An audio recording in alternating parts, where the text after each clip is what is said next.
দীর্ঘ ১৭ বছর পর বিএনপির ভারপ্রাপ্ত চেয়ারম্যান তারেক রহমান নয়াপল্টনের কেন্দ্রীয় কার্যালয়ে উপস্থিত হয়েছেন। নেতাকর্মীরা তার আগমনে স্বাগত জানিয়ে কার্যালয়কে ভরপুর করেছেন। তারেক রহমান সংক্ষিপ্ত বক্তব্যে দেশ পুনর্গঠনের আহ্বান জানান। তিনি বলেন, সবাই যার অবস্থান থেকে যতটুকু সম্ভব দেশের জন্য কাজ করবে। ছোট ছোট উদ্যোগের মাধ্যমে দেশকে নতুন করে গড়ে তোলা সম্ভব।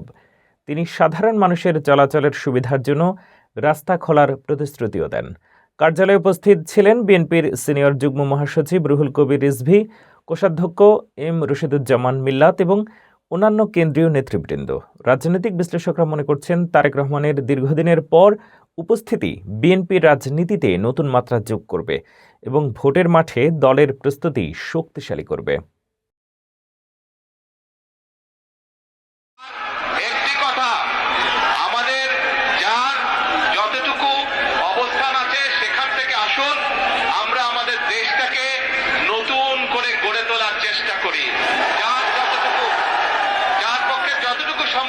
আমরা সচেষ্ট হই দেশের জন্য। কোথাও যদি রাস্তায় একটি কাগজ পড়ে থাকে, ময়লা হয়ে থাকে, দরকার হলে সেটাকে আমরা সরিয়ে দিব।